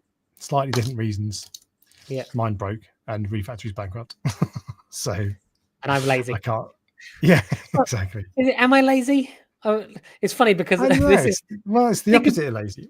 Think about how this works. Yeah, I can't be bothered to once a month calibrate something, so I would rather test the tank myself more times than it would take me to calibrate it. You see what I mean? But the advantage you get from a digital tester is it tests all the time, so you're getting a result once a week. Whereas if you're testing 3 times a day, you get a much better picture. The only thing is your farm is pretty much dialed in. So it would be a surprise if suddenly it spiked over the course of a week. The other thing that I will say is, and you'll probably say, maybe you will say it, you get a feeling for your tanks. You know the colors of the coral should be. You know if that one shriveled up, or like if the alkalinity dropped in my system, I would know. Or if it was too high, I would know. Because you just notice things. You go, that's something that's not quite right there. And as long as you're willing to check, some people go, there's something not quite right there. Maybe it'll be all right tomorrow. Not usually how it goes in this hobby, but like generally, there have been times, to be fair, when my alkalinity's got down to like 4, and the tank looks spot on. And sometimes it looks better than ever. Exactly, which is really annoying. As a mind fuck, isn't it? But I would like one. I just don't want to spend the money on it, basically. So and this is not me fishing for a free one. They're just the thick end of $1,000. I was looking at the Mastertronic Essentials recently, 1,200 quid, and it tests everything you want, basically. But I don't know. Again, 1,200 quid. I think I'd rather spend that money on corals. True. When you do, come see me. Exactly. Yeah. Next question. Skier Sailor Biker Guy. I'm sure it's been covered at some point, but a quick one. Which salt are each of you using? Well, you know I'm using Tropic Marin now. Technically, I've still got a bucket of Nios to burn through. So I'm currently using Nios, but I will be using Tropic Marin Pro. And I've been using Tropic Marin Pro for 4 years, probably, I'd say, like ever since the coral farm started. And before that, I used H2 Ocean. For you, that was like I the used to use go-to that, salt at one point. when I first started, I used that. Yeah. Yeah, like everyone used it. It was everywhere, and I don't think it's as popular now as it used to be. But yeah, it was fine for me. And at one point, I even used natural seawater. So, yeah, how was that? It was Did fine you have to until one filter day. out the cigarette butts and condoms? The reason you said that is because I'm sure I've told you the story where I found a cigarette butt in it once, not a condom, but I found a cigarette butt in it, and after that, I was like, not for me. So I saw someone today on Facebook posting that they were at a bay somewhere getting water. It might have been on our group, I can't remember, but it looked like a shallow. Like if I'm collecting seawater, I'm not doing it from the shore.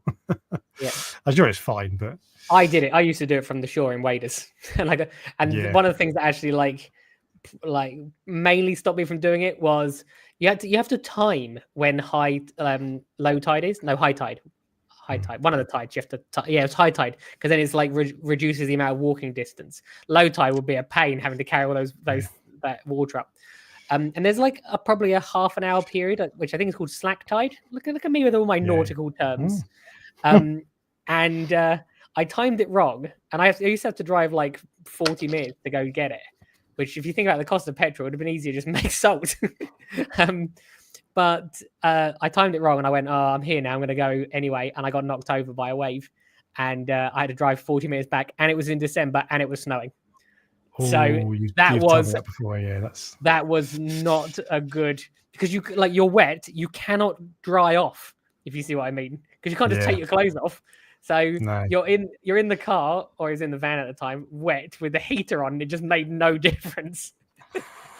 And then I was like, 40 minutes as well. That's a long drive when you're wet and cold. It was also dangerous as well. If you think about this, I walked into the sea. I wore waders.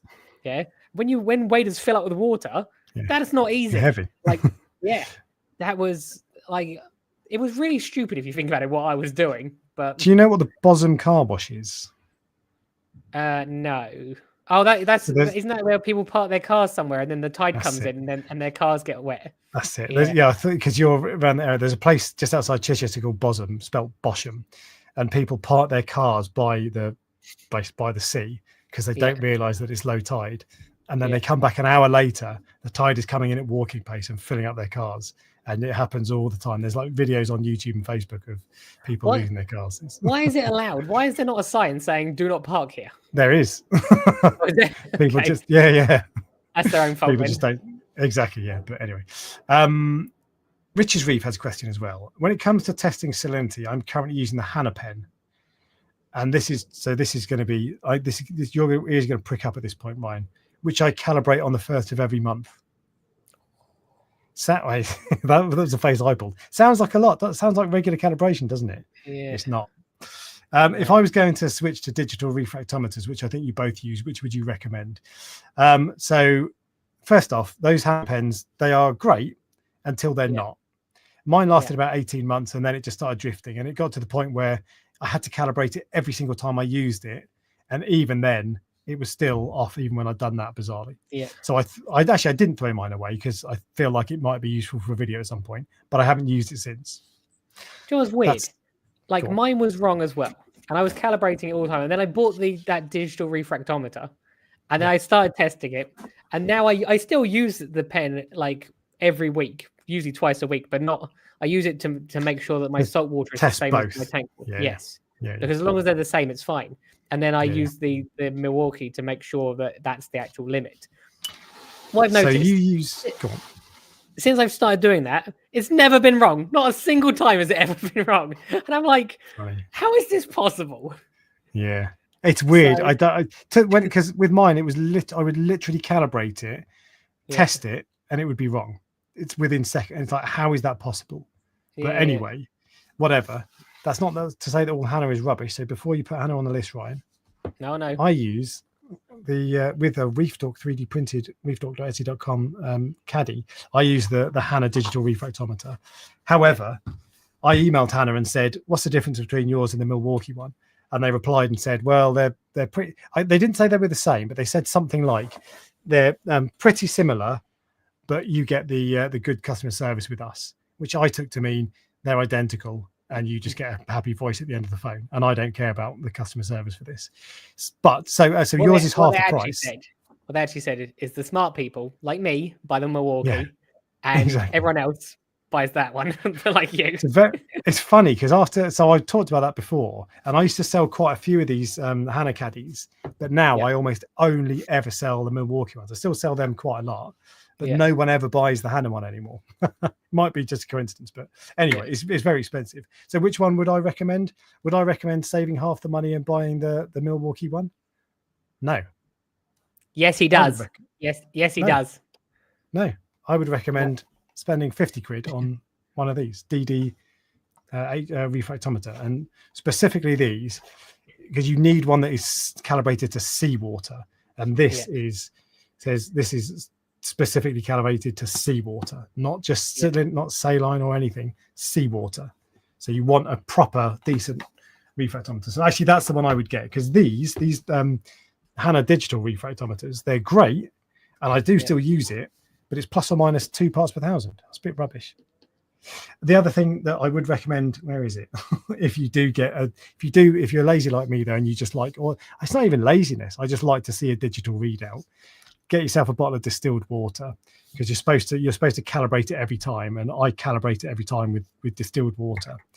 And it's better to do it with distilled water than RO, because then you know for sure that there's nothing that has escaped, and it's just better. So, and it's not expensive, it's 10 quid or whatever, and it lasts a long time. So if you really want to get a digital one, the Milwaukee one is the better one to go for. I like how at the start of this stream, I was like, I'm not paying £5 for a bottle of water, which is 500 mils. And you're like, buy this one that's like 75 mils. 15 quid. Yeah, exactly. Yeah. But yeah, is it the Milwaukee MA807? It's something like that. I can't remember.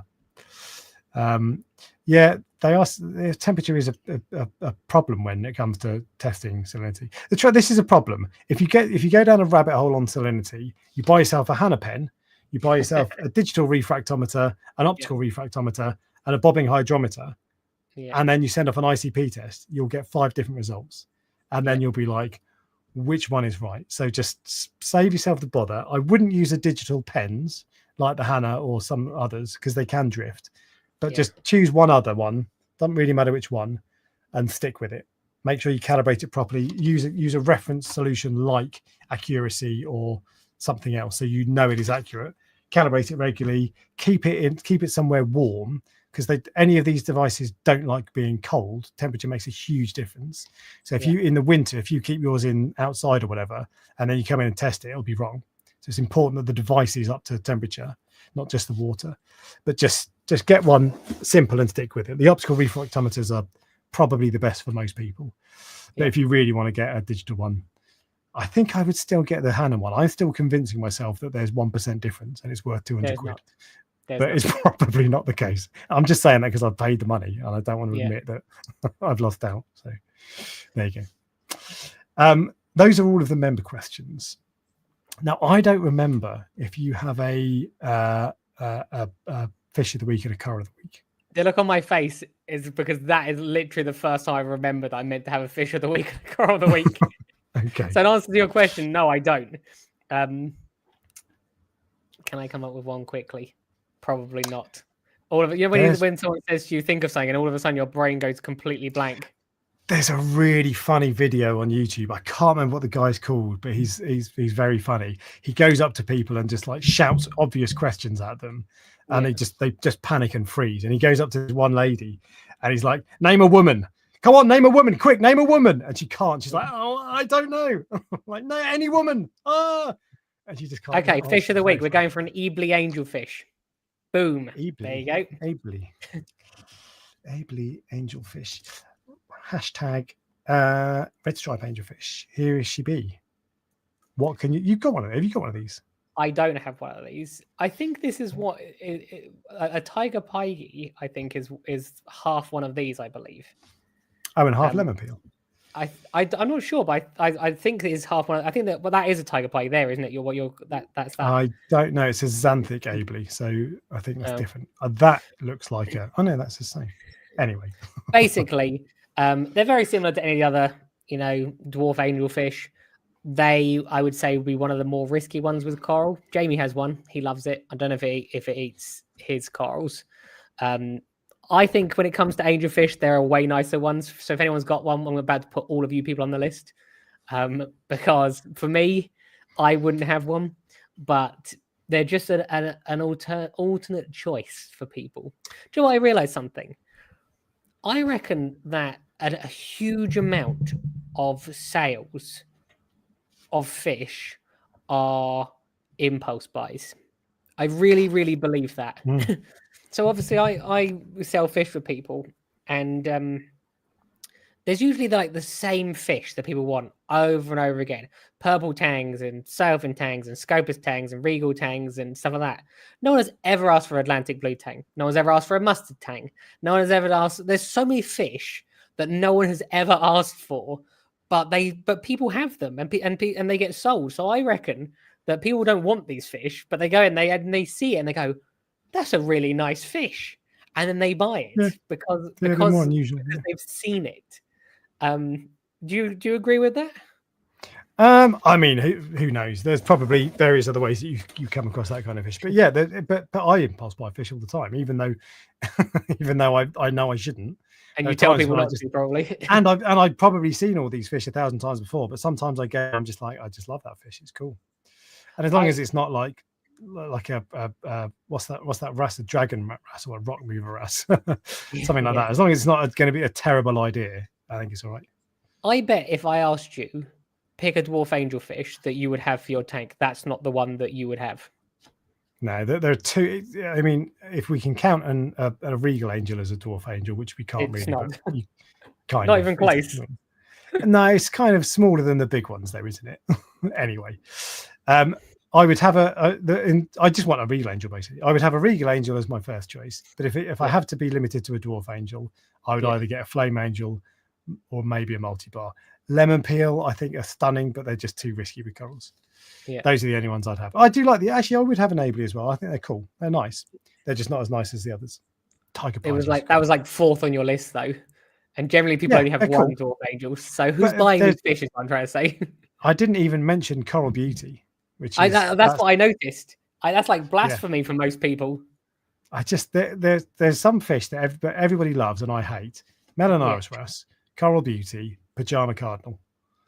Just boring fish. I think Pajama Cardinals are ones that I think that they're like a Marmite fish. You either love them or you hate them. Yeah, I hate them. I actually despise them. They offend me. I get upset when I see one. It's like, I had one once, and like a long time ago, and I had it for years and years. This thing was like bulletproof. It came from a tank breakdown, and I just think that fish was one of those fish that people saw it and they were like, "Oh, look at that fish. That's like a really interesting fish." But when you know what it is, you're like, "Nah, not for me."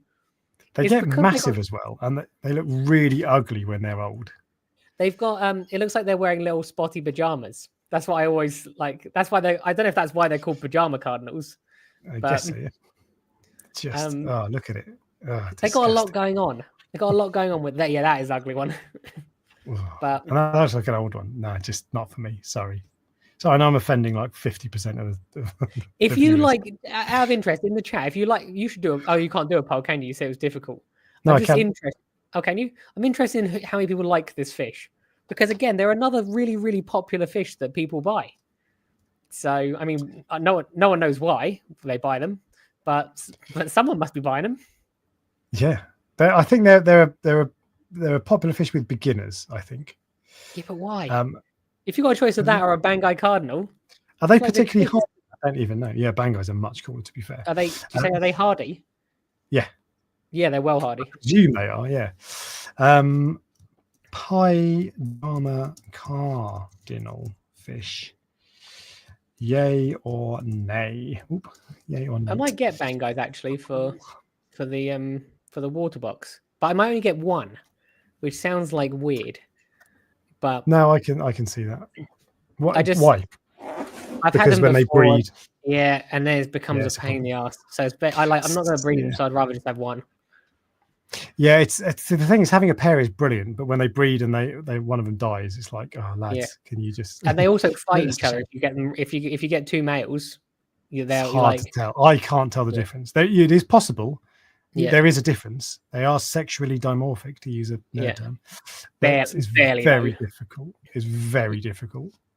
I could tell them apart when I used to breed them pretty regularly, and I used to raise the fry of them as well. And it was great fun. And I used to give the fry away for free because it wasn't about like making money. For me, I actually wanted to know what they went to good homes. One of them was born once without an eye. It had one eye, but it didn't have the other eye. I don't know why. It was just born that way. Okay. Yeah, it was just born. Unless maybe they were fighting when they were juveniles. I've had that. I've had that happen to a fish. I've had a fish lose an eye because of a fight or whatever, presumably. But I've not had one. That must have been what happened. It can't have been. That fish lived for years, and I don't know if it's still going now. But I gave it to someone. I went, look, like no one will want this fish, so will you just have it? And the guy was like, yeah, I'll take it. And for years, this one-eyed bang, I reckon it was probably like at least 10 years old was the last time I probably spoke to them. So, but yeah, it was. Well, you will not be surprised to hear that the poll is very much in favour of the nays, Ryan. 74% no, 25% yes. So what we should do a live stream where it goes who is buying these fish, and we can come up with our suggestion of like it's like what you said earlier, but like this could have been Room 101. yeah. Maybe like, we will do it next week because it's a cool. We talked about doing Room 101 for fish about 2 years ago, and we've never done it. We should do that. That'd be good fun, and we can put fish. We'll have to choose. We'll do the same thing. We'll choose. So I'll choose yellow tang or whatever. You'll choose a pajama cardinal. We'll put it to the vote. I'm not going to put a yellow tang against a pajama cardinal. Yeah. We'll do that, and then we'll banish 10 fish from the hobby. Oh, I like that actually. It would be interesting. We might need to work. We need to talk afterwards or later about how it works because there's different reasons why people don't like fish. Like one, for example, Achilles tangs. I don't want one because they're just full of disease usually, and they cost an extortionate amount of money. But then if you put that against a Bangai cardinal, it's never going to lose. Not a Bangai cardinal, a pajama cardinal. It's never going to lose, is it? But they're both valid reasons for not wanting one. So you might have to do it based on with categories. But that's room. It doesn't matter if you room 101. If that's just how it works. So you might end up with an Achilles tang going in and a pajama cardinal staying. It's not my. I don't make the rules, mate. So anyway, I really like. We talked about that literally years ago, and we just haven't got around to doing it. So there we go. That concludeth the member questions. I'm just going to refresh just in case another one's popped up. So there we go. We've done member questions. We've done the fish of the week. Is there a coral of the week? And you're not allowed that bounce mushroom. I'm not allowed that bounce mushroom. That's ending soon, I think. When is that ending? Let me have a quick look. Yeah, I put an OG bounce mushroom on the auction. I don't even know if it's still going. But let's have that bounce mushroom as it. Good idea. No, we had that the other week. What do you mean? We had OG bounce mushroom the other week. Definitely. Did we? Yeah. Oh, maybe I got a terrible memory. I don't remember anything. If my memory is better than yours, you've got problems. I'm telling you. I'm trying to think if I've got any interesting cards. Come on. I don't normally do there's an ultra grail torch on there at the moment. I don't normally do torches. This is what remember you said that's a really nice. Look nice to be fair. Yeah. Top down it looked nice.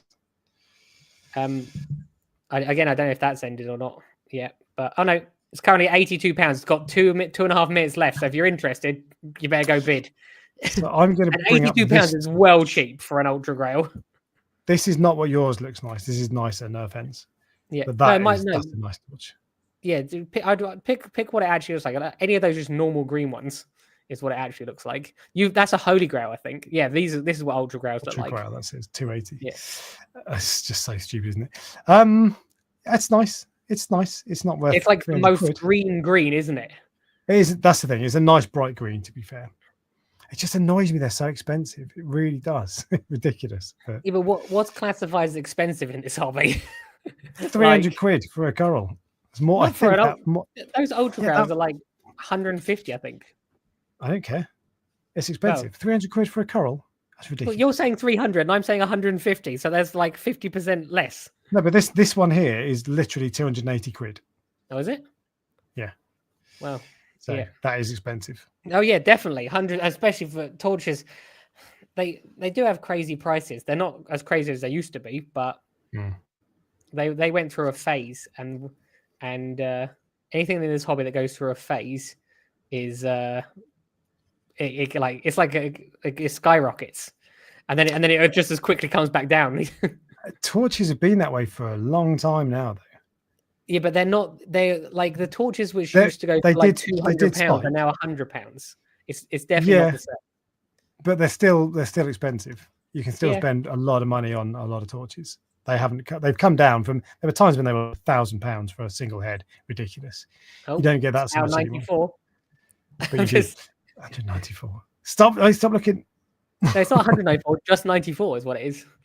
What is the torch? Stop looking at your auction website. I'm interested. Focus on the game. 36 seconds left. I don't care. You're disrespecting the crowd. No. Half of them are on it. Room 101 is to banish something, though the thing this isn't put up against it. But yes. So what else is going on? So we've done Coral of the Week, we've done Fish of the Week. I think that might be it. Is there no news then for the last 2 weeks? Oh, there's news. God, oh my God. There is some news actually, but there's not a lot. And anyway, well, let's do the news.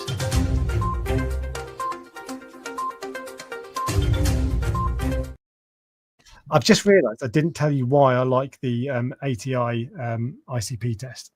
So before we go into the news, this is why.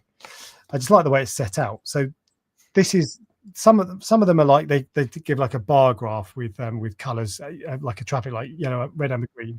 You can get that on this. When you click onto the result, this is my most recent one. This is what I mean, like the graph, the traffic light thing, right? You can do that if you want on this, but I just don't like that. I like the table of the numbers because then it makes you look at each one of them and you read each of them. It's also really neat because it's got like it says below normal, critically high, all that sort of stuff. Red, amber, green again, really easy to read. I just think they're really well set out. I like them. There's a recommendations tab, so it says magnesium, calcium, lower it. I've got to increase my salinity. I've got to dose bromine. I've got to dose zinc. That's not happening. That's why I like the ATI one. I just like the way it's set out.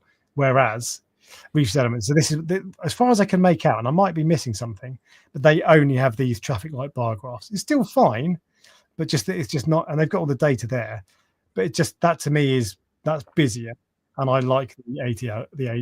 But the thing on the left, on the right of it, shows you what you need to look at. It says, see how there's if you go back to the other one, I mean,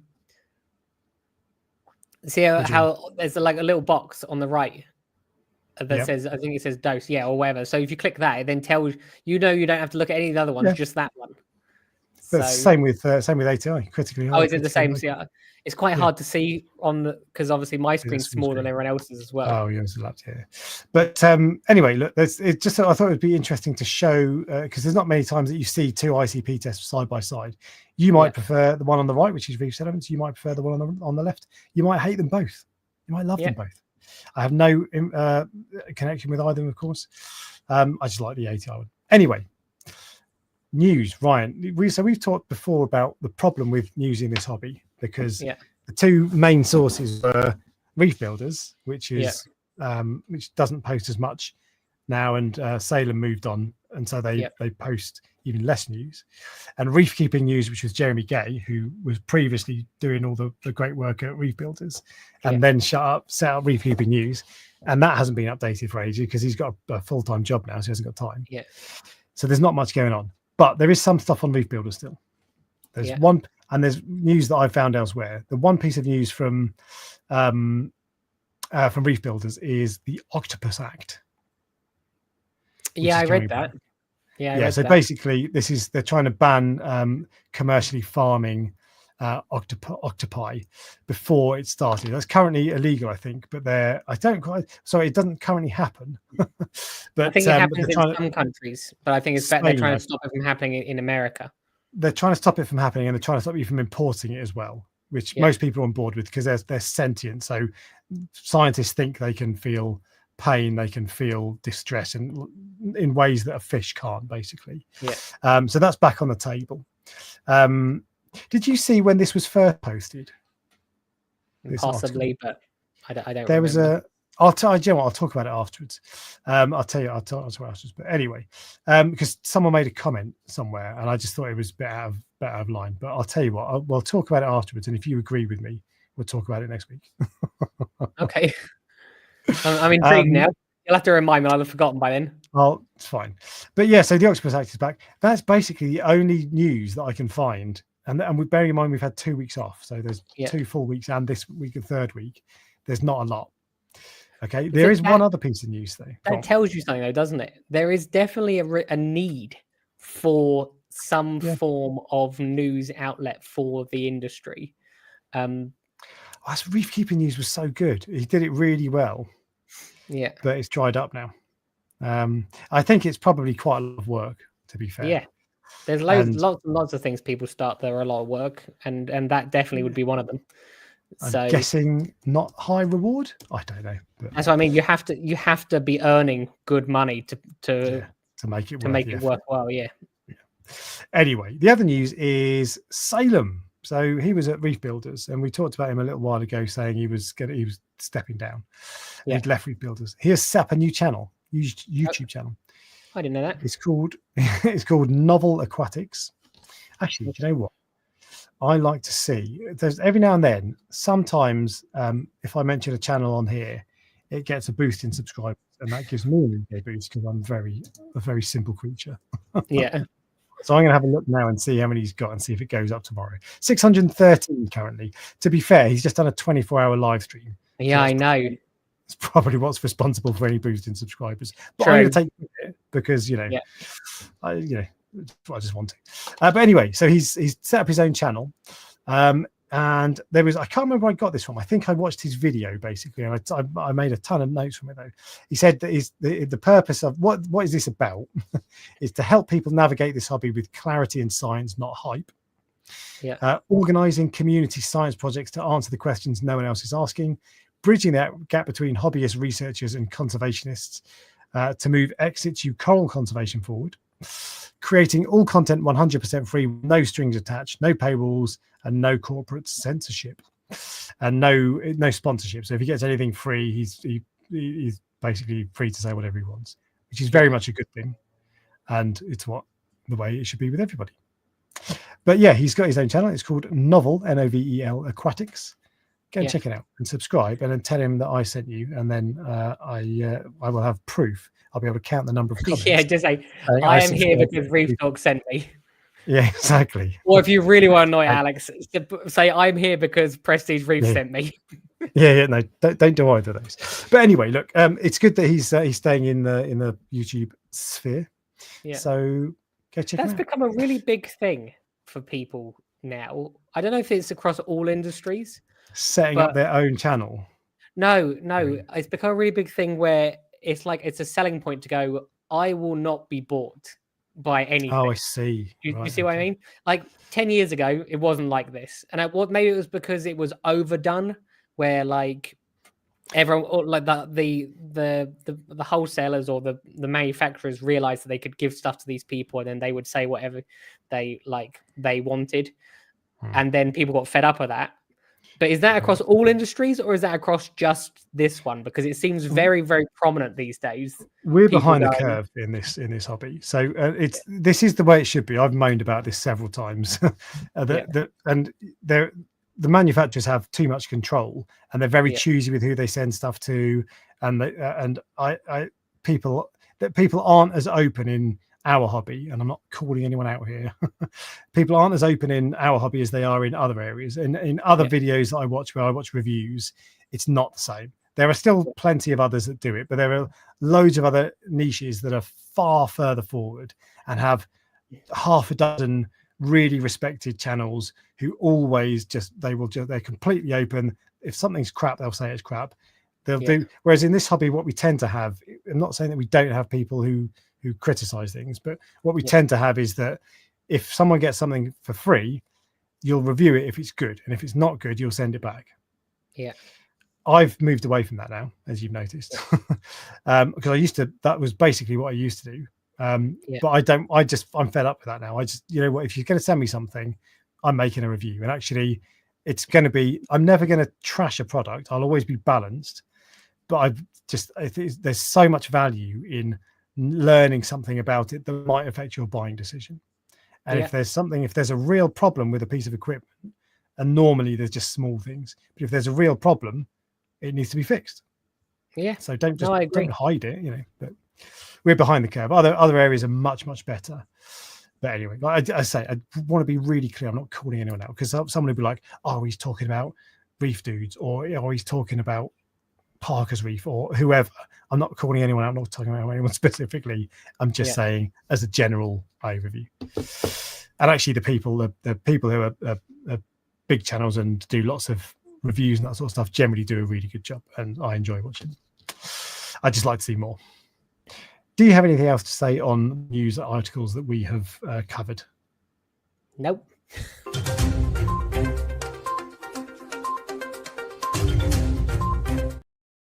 I've found Novel Aquatic. Here it is. There's only a couple of videos. 24, literally a 24-hour live stream. I didn't watch it, but and that finished this afternoon.